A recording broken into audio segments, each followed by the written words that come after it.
So hi guys, today on this video we're gonna learn how to create artboards in Photoshop. My name is Samuel Otieno, aka Mr. Otis from Artworx agency.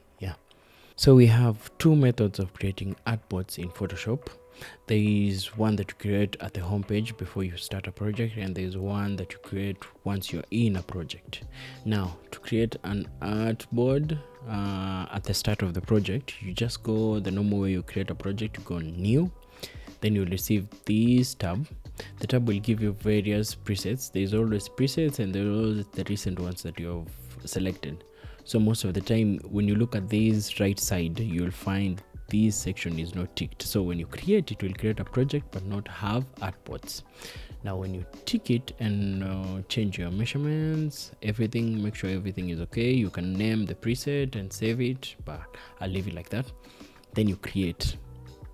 It will create the first artboard. You see, it will give you one artboard. Now this is typically how you can create from the homepage. Option one artboard, it will give you the dimension you put in at the start is what will be reflected on your artboard. Now the other method is creating an artboard after you have done a project. So let's say we are going home. You created a project but didn't tick the artboard. You've already started the project, done a couple of stuff, added layers. Let's add a few solid, let's add that. Then we will add some shapes. Let's change the color. Let's say this one.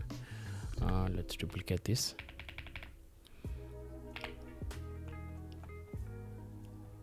Okay, just a minute.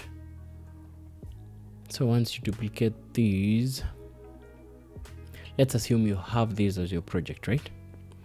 So you have made the project. You need to use an artboard format. Let's say you want to create something similar to this but within the same project.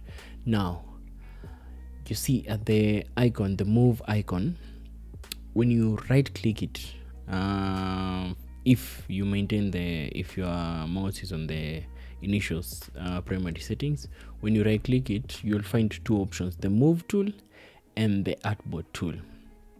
Move tool normally is used to move the project here. Then the artboard tool is used to move the artboards but also at the same time create artboards. I hope I'm clear. So for this situation, we already have a project, we know what the dimension is and we know where the content is.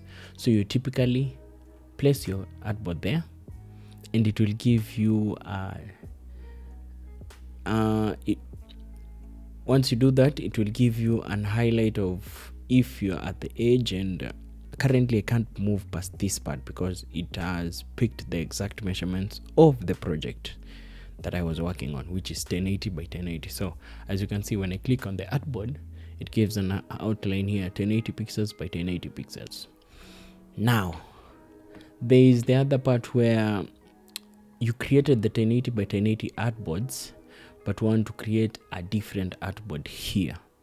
So you see on the top part, you can see there is an artboard plus, add new artboard. So that's within a project. You don't want to duplicate but you want to create a new one. You typically click it, then click. That is if you want a similar measurement as the previous one. Yes, so when you do that, the artboard will be placed. When you click it, it will place an artboard.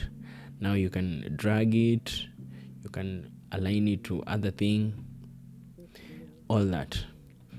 Measurements. As we have seen, the initial measurements that we use when we are starting the project is what is highlighted after we start other artboards. Now I want the first one is 1080, but I want the second one to be 1080 by 1920. That is 9 by 16. So you come back. If your icon was at move tool, the first one, then you just select the artboard tool V. The other shortcut you can use for this is Shift and V, so that when you click Shift and V, it auto selects the next available option within that function. It's typically easy how to change the dimensions. You just go at the top it will give you what the width is and what the height is. We want to change the height to 1920, so you'll typically select there, then click 1920, then enter, and it will adjust it. So you'll have 2 artboards. That's how you create artboards from start to finish. I hope you learned a lot from this. So next time, don't struggle creating an artboard, just save this video and you'll be sorted out.